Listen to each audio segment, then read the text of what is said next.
morning, dear student. Today is your science class and today we will discuss a remaining portion from chapter 7, states of matter.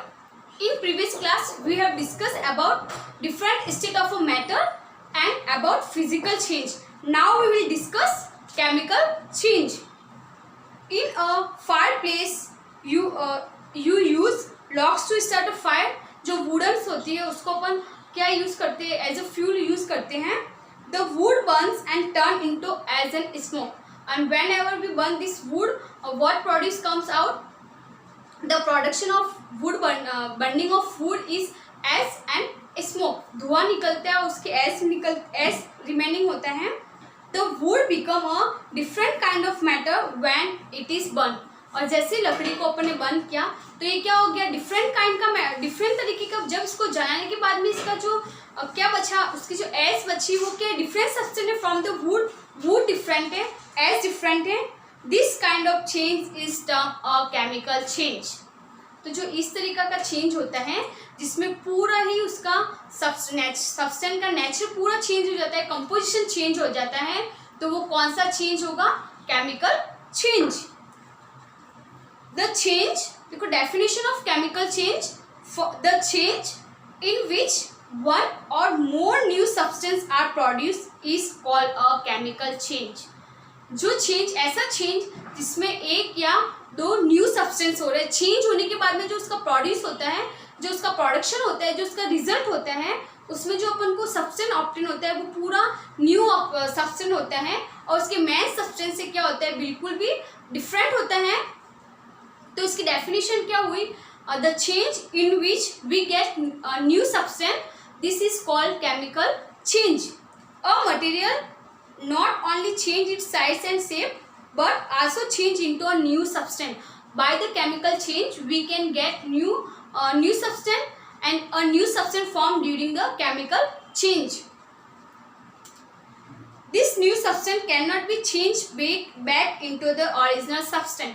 देखो ये जो change होगा वो irreversible change होगा. Irreversible का meaning क्या होगा, जिसको वापस नहीं ला सकते, उसकी पीछे वाली फॉर्म में वापस चेंज नहीं कर सकते. एक बार केमिकल चेंज हो गया, that means now we can't get their original form और original shape. More example you can see about chemical change like milk change into curd.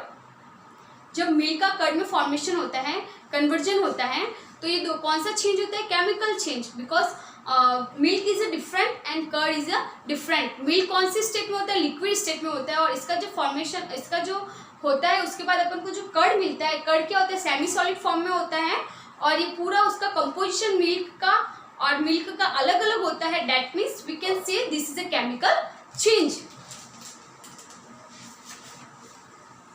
For example, if you take paper and burn it, if you will take paper, it change into ash. Paper को जलाने पर क्या इसमें क्या change हो जाएगा, उसकी राख बचेगी, पीछे एश बचेगी.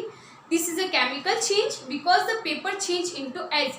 पहले मेन सब्सटेंस पेपर था, उसको जलाने पर जो एश बना, तो ये दोनों क्या डिफरेंट सब्सटेंस हैं. That means this is a chemical change, और न्यू सब्सटेंस. और जो एश है उसका जो रिजल्ट है, इसका जो प्रोडक्ट है वो क्या है, न्यू सब्सटेंस है. Some example of chemical changes are cooking an egg, changing milk into curd, typing of a fruit, rotting of a fruits or vegetable. These all are different type of chemical change. देखो एक one more example you can see in nature, rusting of iron. लोहा होता है, जो iron होता है, उसको अगर क्या होता है, जो एनवायरनमेंट में ऑक्सीजन होती है उसको खुला छोड़ते हैं अपन, तो वो एनवायरनमेंट के ऑक्सीजन के साथ रिएक्शन करके जो पूरा लोहा है वो खराब हो जाता है, उस पर रस्टिंग हो जाती है, जंक लगना लोहे का. तो वो भी कौन सा एग्जांपल है, केमिकल चेंज का एग्जांपल है. उसमें जो फेरस था, आयरन का फॉर्मूला क्या होता है, फेरस. ऑक्सीजन के साथ उसने रिएक्शन करके क्या बनाया, फेरस ऑक्साइड. तो जो अब आयरन पहले उसकी जो स्टेट थी वो रस्टिंग होने के बाद उस पर सारा रेड जम जाएगा, तो वो कौन सा चेंज हुआ, chemical change. Next topic, separating things. Separating things को यानी कि अपन थिंग्स को अलग अलग क्यों करते हैं, why it is necessary to separate things. By the separation we can get pure substance. अब प्योर सब्सटेंस का मीनिंग क्या होता है, we know that all substance that are found in natural they are found in a mixture, वो कौन से form में होते हैं? अधिकतर जो भी मोस्ट ऑफ मटेरियल होंगे, मोस्ट ऑफ सब्सटेंस होते हैं वो मिक्सचर में होते हैं। तो इसलिए यहाँ पे जो सेपरेशन है उनको अपन को उसका प्योर सब्सटेंस लेने के लिए या यूजफुल सब्सटेंस को किससे अपन उसको मिक्सचर से सेपरेट कर सकते हैं? By the separation. और there are many various method for separation, और सेपरेशन के बहुत डिफरेंट तरीके के मेथड होते हैं। About this separation method you will study in 6th class in your higher class in detail. Sometimes when substance get mix we need to separate them, और कभी कभी क्या होता है ये मिक्स हो जाते हैं तो उनको अपन को सेपरेट करने की नीड होती है। We can separate substance when we understand the properties of this different substance. जब अपन को कब अपन सेपरेशन यूज कर सकते हैं? सेपरेशन के various method when we will use when we know about the different properties of different substance. The method of separating out one substance from another simply by picking them out is called hand picking. देखो hand picking is a very common and very normal method in our daily life. Also we can see example of hand picking. Whenever we buy pulses and wheat from market, they contain contain many impurities like small stains, insects, grit. So by the hand picking method, we can remove this all impurities from the main substance. This method is generally used when the size, shape और color of substance are different from each other. और जो hand picking method है उसको अपन कब use कर सकते हैं? जब उसकी इम्प्योरिटीज यानी जो उसमें अनडिजायरेबल सब्सटेंस है, इम्प्योरिटीज है उसका, और जो मेन सब्सटेंस है, जैसे अपन ने वीट लाया मार्केट से, तो वीट और उसके जो उसमें जो स्टोन है उन दोनों की साइज में चेंजेस होना चाहिए, वो डिफरेंट साइज के होने चाहिए, डिफरेंट कलर के होने चाहिए, तभी अपन इजीली इम्प्योरिटीज को मेन सब्सटेंस से सेपरेट कर सकते हैं। In this case Ali and Anna can pick beads of each color and collect them separately. Here given one exercise for Anna and Ali. They have to separate these different color beads from these mixtures. Sugar and rice can be separated by the mixing them in water. देखो कभी कभी जो sugar और salt को अगर अपन को separate करना है तो इस मेथड इसको सेपरेट करने के लिए we can't use hand picking method, क्योंकि सॉल्ट बहुत टीनी पार्टिकल्स होते हैं तो उनको अपन एक एक और बहुत लार्ज क्वांटिटी में होते हैं तो एक एक अपन हैंड पिकिंग मेथड से हाथ से उनको सेपरेट नहीं कर सकते हैं। Then we will use another method. First what we will do, we will make solution with water. Then since sugar is soluble as water, as we know that salt and sugar both are soluble in water. soluble का meaning क्या होगा? जब अपन जब अपन salt या sugar को water में mix करते हैं और थोड़ी देर स्टिर करने के बाद अपन देखते हैं कि वो धीरे धीरे नमक और शुगर पूरी तरह से उसमें मिक्स हो जाता है, बिल्कुल अपन को दिखाई नहीं देता, पूरा उसके साथ सॉल्यूशन हो जाता है।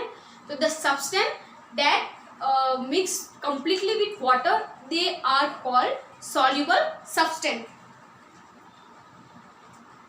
Since here mixture of sugar and rice, when we will make the solution in water, the sugar will completely mix with water. After only rice, we can see rice left in the solution. When we pour this through a strainer or sieve, फिर अपन जो ये पूरा mixture है water का, rice का और sugar का, तो शुगर तो वाटर में पूरी तरह से completely मिक्स हो गई। अब इस मिक्सचर को अपन स्ट्रेनर के थ्रू जब क्या करेंगे, फिल्टर करेंगे, the rice grains will stay on the strainer. तो जो राइस ग्रेन्स है वो उस स्ट्रेनर के पोर से निकल नहीं पाएंगे। स्ट्रेनर छलनी अपने के घर में यूज़ होती है जिसमें बहुत सारे छोटे छोटे पोर्स होते हैं जो इम्प्योरिटीज़ को ऊपर रख लेती है और जो मेन सब्सटेंस होता है वो नीचे से नीचे आ जाता है। Impurities will return on the sieve, like rice will return on these sieves and the sugar solution and water solution will pass on the vessels underneath. This method is generally used when one substance is soluble and other substance is insoluble. ये method कब use करेंगे? Filtration sieving method को, छलनी से छानने वाला method को हम यूज करेंगे जब एक सब्सटेंस, इसकी जो कंडीशन है वो क्या होनी चाहिए, one substance should be soluble, एक सब्सटेंस सॉल्युबल होना चाहिए और दूसरा इनसॉल्युबल। इनसॉल्युबल सब्सटेंस होते हैं वो वाटर के साथ मिक्स नहीं होते हैं। The process by which two substance generally and insoluble and solid and liquid, एक सॉलिड फॉर्म में होगा जैसे राइस कौन सी फॉर्म में, सॉलिड फॉर्म में, और एक लिक्विड फॉर्म में है, are separated by passing the mix through strainer और फिल्टर इज कॉल्ड फिल्ट्रेशन। और इस प्रोसेस को अपन क्या बोलते हैं?